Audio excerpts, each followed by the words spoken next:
Hello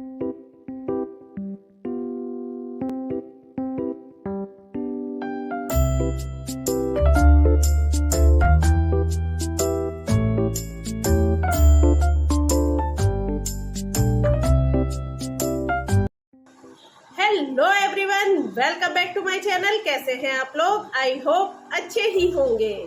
दोस्तों, पितृपक्ष शुरू होने वाला है। इस महीने की 29 तारीख से यानी कि 29 सितंबर से पितृपक्ष प्रारंभ होंगे और जो कि 14 अक्टूबर तक चलेंगे।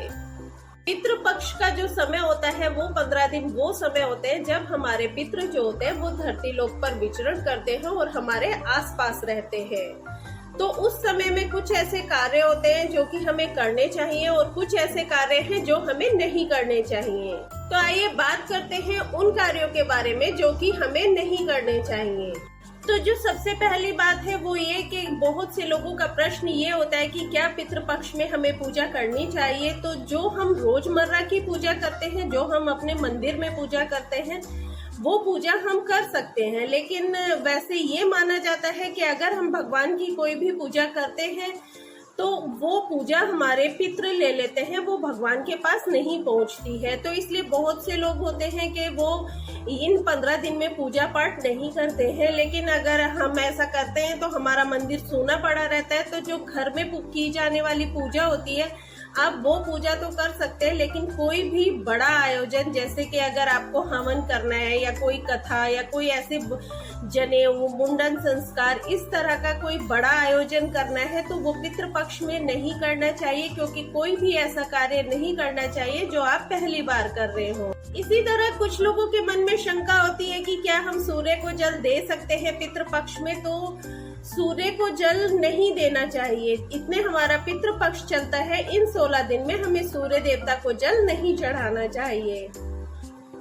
कोई भी नया कार्य नहीं करना चाहिए, जैसे कि शादी विवाह वगैरह नहीं करने चाहिए। लेकिन कुछ मेरी बहनों का कहना है कि क्या हमारे बच्चों का बर्थडे है तो क्या हम अपने बच्चों का बर्थडे तो सेलिब्रेट कर सकते हैं। तो हाँ, आप बर्थडे सेलिब्रेट कर सकते हैं, क्योंकि वो आप पहले से करते आ रहे हैं। तो आप जन्मदिन मना सकते हैं बच्चों का, और साथ ही अगर आपके बच्चों के लिए आप नए कपड़े खरीद सकते हैं, क्योंकि बच्चों के लिए ऐसा कोई नियम नहीं है कि हम बच्चों को नए कपड़े नहीं पहना सकते, लेकिन जो माता पिता हैं उन्हें नए कपड़े नहीं पहनने चाहिए। हम पितृपक्ष में जमीन जायदाद खरीद सकते हैं। तो आप अगर आपने शुरुआत ही की है जमीन खरीदने की, आपने कोई पैसा नहीं दिया है, तो आप पहली बार उसके लिए पैसा दे रहे हैं, तो आप पितृपक्ष में ना दें। लेकिन अगर ऐसा है कि आप पहले उसका पैसा दे चुके हैं और आपको सिर्फ उसकी रजिस्ट्री करनी है, तो वो आप पितृपक्ष में कर सकते हैं। और रखें कि पितृपक्ष में आप अपने रसोई घर में चूल्हे का उपवास बिल्कुल ना करें। यानी कि कभी ऐसा ना हो कि आप एक टाइम अगर बाहर खाना खाने गए हैं तो आप खाना ना बनाएं, ऐसा बिल्कुल ना करें। ये बहुत अशुभ होगा आपको। बल्कि मैंने अपनी प्रीवियस वीडियो में भी बताया है कि पितृपक्ष में तो आप वो कार्य जरूर करें कि आप रात को थोड़ा सा खाना और 1 गिलास पानी अपने पितृ का ध्यान करते हुए रख दें। इज्जत के साथ उन्हें रखिए। और अगली जो बात है वो ये है कि वैसे तो सभी जानते हैं कि पितृपक्ष में बाल नहीं कटवाने चाहिए। अगर आपको कटवाने हैं तो आप 29 तारीख से पहले कटवा सकते हैं, और साथ ही आपको थ्रेडिंग वगैरह भी नहीं बनवानी चाहिए। आपको इस तरह के कार्य महिलाओं को अगर करने हैं तो वो पितृपक्ष प्रारंभ होने से पहले ही कर लें। पुरुषों के लिए भी यही नियम है कि उन्हें पितृपक्ष में शेविंग यानी कि दाढ़ी वगैरह नहीं बनानी चाहिए। लेकिन अगर पुरुष ऑफिस जाते हैं तो ये संभव नहीं होता है कि वो 15 दिन तक दाढ़ी ना बनाए, तो वो ही बना सकते हैं कि अक्सर हम लोग आटा गूंथ कर फ्रिज में रख देते हैं। तो पितृपक्ष के समय में यानी कि इन 16 दिन के समय में आप आटा वगैरह गूंथ के फ्रिज में ना रखें, ये अशुभ होता है। आप ताजा आटा बनाएं और उसी से खाना बनाएं। हमें एक कार्य और करना चाहिए कि जो हमारा पूजा घर है उसके दरवाजे के पास आप 1 गिलास में या 1 लोटे में पानी भरकर रख दीजिए वो, और अपने पितरों का ध्यान करके आप वो पानी रखिए।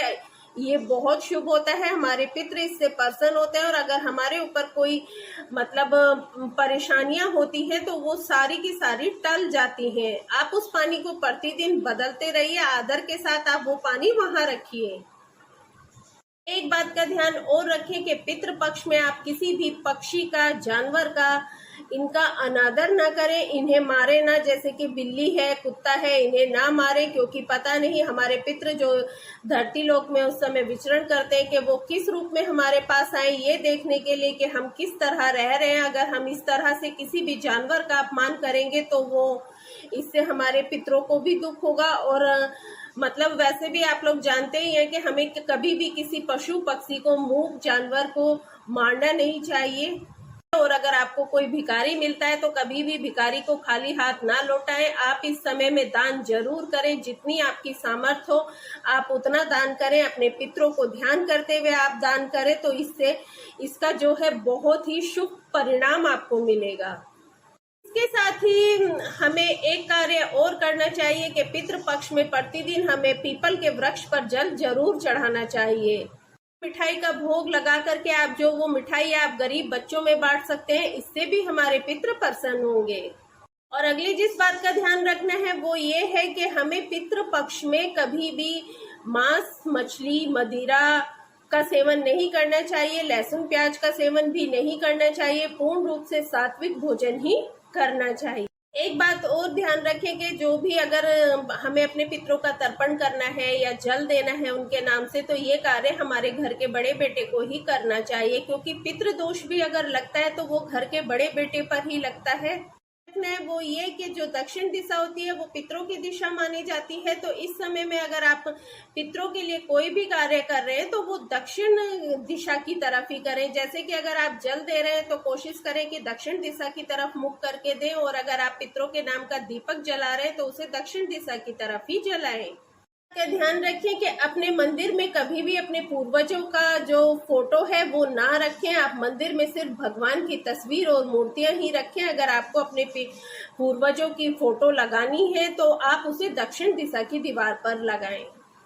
तो ये तो वो कार्य थे, कुछ ऐसे कार्य जो जिनका हमें ध्यान रखना है पितृ पक्ष में, जिन्हें हमें कुछ कार्यों को करना है और कुछ को नहीं करना है। लेकिन कुछ चीजें ऐसी हैं जो कि अगर हम पितृ पक्ष में खरीदते हैं तो इससे हमारे पितृ प्रसन्न होते हैं। वैसे तो ये कहा जाता है कि कोई भी नया सामान हमें पितृ पक्ष में नहीं खरीदना चाहिए, लेकिन कुछ ऐसे सामान है उन्हें अगर हम पितृ पक्ष में खरीद कर लाते हैं तो हमारे पितृ बहुत प्रसन्न होते हैं। उससे पहले मैं आपको यही कहना चाहूंगी, अगर आपने वीडियो को लाइक नहीं किया है तो प्लीज लाइक जरूर कर दीजिएगा, और अगर आप चैनल पर नए हैं तो चैनल को सब्सक्राइब भी कर लीजिएगा। साथ ही बेल आइकन को प्रेस कर दीजिएगा ताकि मेरी आगे आने वाली वीडियो के नोटिफिकेशन आपके पास सबसे पहले पहुंच सके। और अगर आपको लगे कि वीडियो यूजफुल है तो इसे शेयर जरूर कीजिएगा, और साथ ही कॉमेंट में जय माता की जरूर लिखिएगा। तो दोस्तों, हमें पितृपक्ष के समय में जो चीज खरीद कर घर लानी है उसमें नंबर 1 पर आते हैं काले तिल। पितृपक्ष के समय में आप काले तिल खरीद कर घर लाएं, और जब आप अपने पितरों का श्राद्ध करें, उनका तर्पण करें तो उस समय काले तिल का उपयोग करें। पितृपक्ष में आप काले तिल का दान करें। आप मंदिर में जाएं तो वहां पर शिवलिंग पर भी काले तिल चढ़ा सकते हैं। इससे हमारे पितृ बहुत प्रसन्न होंगे। और आप लोग तो जानते ही हैं, अगर हमारे पितृ प्रसन्न होते हैं तो हमारी सारी परेशानियां दूर हो जाती हैं और हमें अपने पितरों का आशीर्वाद मिलता है, हमारा वंश आगे बढ़ता है, हमारे बच्चे सुखी रहते हैं। काले तिल भगवान विष्णु को भी बहुत प्रिय हैं। अगर हम काले तिल का उपयोग करते हैं तो हमें भगवान विष्णु का आशीर्वाद भी मिलता है। तो दोस्तों, इस पितृ पक्ष में आप काले तिल खरीद कर अपने घर जरूर लाएं। दूसरी चीज जो कि आपको पितृ पक्ष में जरूर खरीदनी चाहिए वो है जौ। आप लोग जानते ही हैं कि पृथ्वी पर जिस अन्न की सबसे पहले उत्पत्ति हुई थी वो जौ है। जौ का धार्मिक दृष्टि से भी बहुत महत्व है। जौ को सोने के समान माना जाता है। अगर आप पितृ पक्ष के समय में जौ खरीदते हैं और उसे दान करते हैं तो इससे हमारे धन में वृद्धि होती है और सुख समृद्धि हमारे घर आती है। और इसके साथ ही हमारे पितृ भी प्रसन्न होते हैं कि उनका ध्यान करते हुए हमने ये दान किया है, तो इस दान को वो ग्रहण करते हैं और हमें उनका आशीर्वाद भी मिलता है। जौ के अलावा पितृ पक्ष में चावल भी आप खरीद सकते हैं। आपको चावल खरीद कर भी अपने घर लेकर आने चाहिए। क्योंकि जब हम अपने पितरों का श्राद्ध करते हैं तो श्राद्ध में कच्चे चावल का प्रयोग किया जाता है। कच्चे चावल को चांदी के समान माना जाता है। अगर आप अपने पितरों का ध्यान करते हुए कच्चे चावल का दान करते हैं तो इससे आपके पितृ प्रसन्न होते हैं और आपका घर धन धान्य से हमेशा भरा रहता है। घर में सुख समृद्धि आती है और पितरों का आशीर्वाद तो आपको मिलता ही है, क्योंकि जब वो प्रसन्न होते हैं तो वो हमें अपना आशीर्वाद देते हैं, जिससे कि हमारे घर में सारे सुख आ जाते हैं। इन चीजों के अलावा अगली जो चीज आपको पितृ पक्ष में घर लेकर आनी चाहिए वो है चमेली का तेल। और हमारे शास्त्रों में भी विधान है और बताया गया है कि पितृ पक्ष में पितरों को चमेली का तेल अर्पित करना चाहिए, इससे वो तृप्त होते हैं। तो पितरों को चमेली का तेल अर्पित करने के लिए आपको नित्य प्रति चमेली के तेल का दीपक जलाना चाहिए, जिसे आप अपने पितरों को समर्पित करें। और इस दीपक को आपको दक्षिण दिशा की तरफ मुख करके ही जलाना चाहिए। दीपक जलाने के अलावा अगर आप चमेली के तेल का दान करते हैं तो इससे आपका जीवन भी खुशहाल होगा। इसके साथ ही अगर आप मंगलवार और शनिवार को चमेली के तेल का दीपक हनुमान जी के समक्ष जलाते हैं तो आपको हनुमान जी की कृपा भी मिलती है और आपके शनि भी प्रसन्न रहते हैं और शनिदेव की कृपा भी आपको मिलती है। इसलिए चमेली के तेल का दीपक आप हमेशा जलाते रहें, पितृपक्ष में तो खासकर। और अगली जो चीज आपको खरीद कर लानी चाहिए या फिर अपने घर में उसे लगाना चाहिए वो है सफेद फूल।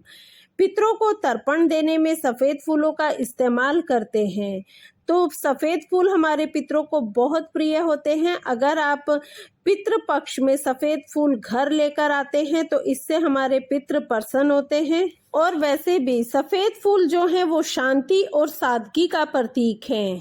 तो अपने पितरों को प्रसन्न करने के लिए जब आप पूजा करें या फिर तर्पण करें तो आप सफेद फूलों का इस्तेमाल करें, उन्हें सफेद फूल अर्पित करें, तो इससे वो प्रसन्न होंगे। अगली जो चीज हमें पितृपक्ष में खरीद कर घर लानी चाहिए वो है नए वस्त्र। तो अब आप लोग तुरंत कहेंगे कि नए वस्त्र तो कभी भी पितृपक्ष में नहीं खरीदे जाते हैं, लेकिन यहाँ मैं आपको बताना चाहती हूँ कि यहाँ पर नए वस्त्र हमें अपने लिए नहीं खरीदने हैं, बल्कि अपने पितरों के निमित्त हमें नए वस्त्र खरीदने चाहिए।